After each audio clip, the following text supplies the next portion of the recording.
Sometimes things can change quickly. I'm sitting outside my house right now, and if you can see little white flakes, you'll notice that it's actually snowing right now. It's snowing in the middle of spring. It was 60 degrees 2 days ago. I was out here gardening, and now I'm freezing. Stuff changed quickly for the disciples too. On Easter Sunday, Jesus was resurrected. He was raised from the dead, and he appeared to his disciples, and they celebrated. They spent time together with him.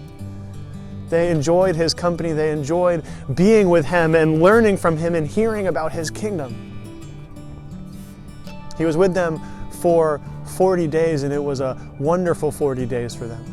They celebrated the coming of his kingdom. They felt the wounds in his hand. They heard the stories about the kingdom that he was bringing to earth.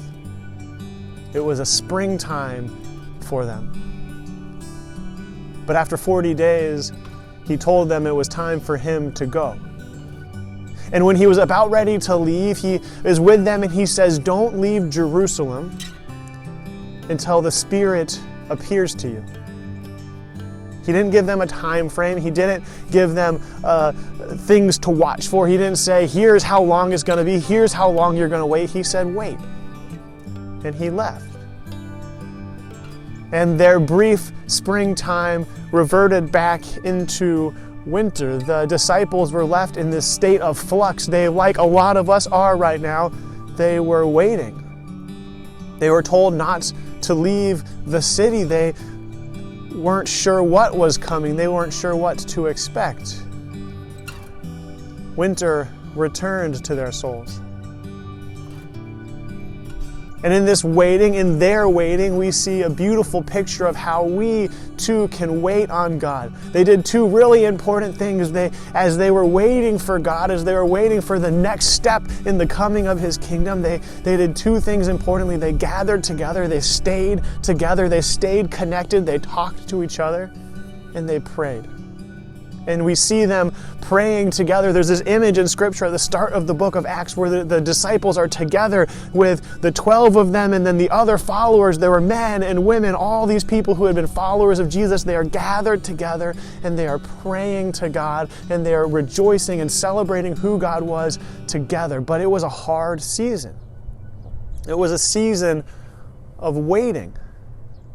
And in these seasons of waiting, it's tempting for us to give up hope. It's tempting for us to despair. When is God going to show up? When is this going to change? When is quarantine going to be lifted? When is Steve going to stop having to send videos from in front of his house? When is this going to change?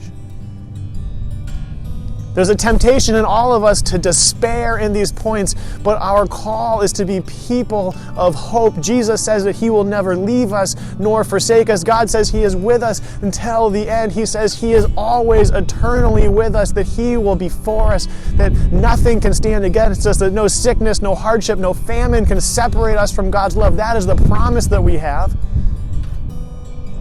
But sometimes we will have to wait. Sometimes we don't get an end time. Sometimes we're not told when the waiting is going to be over. Sometimes it feels like winter has returned.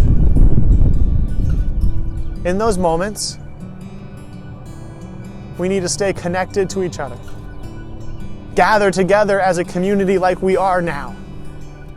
And we need to stay connected to God. Pray to him. Tell him how we are feeling. Tell him that we are struggling in this time of waiting, but stay connected to him. Never give up hope. The disciples in this story, they didn't give up hope.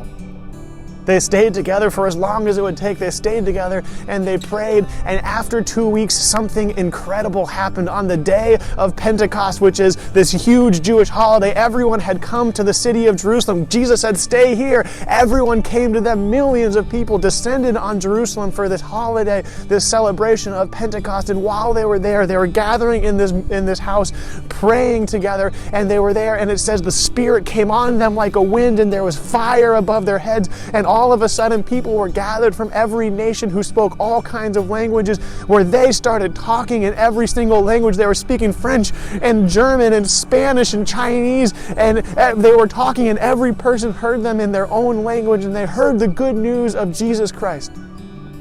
They waited. They went through this season of winter, of waiting, and then God, He He gave them exactly what they had been waiting for. They were in the city of Jerusalem, and the Spirit came to them, and that was the moment. That was the moment when God's Spirit said, I am with you. This church is starting. I am going to be the center of this church. They waited, but they did not lose hope.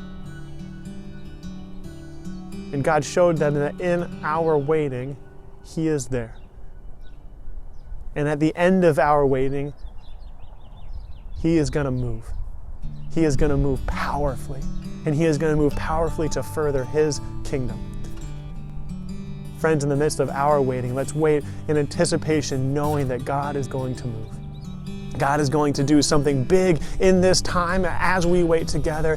And at the end of this, He is going to do something powerful. His Spirit is moving and active in us today as well. God is going to use this time for good. Know that to be true.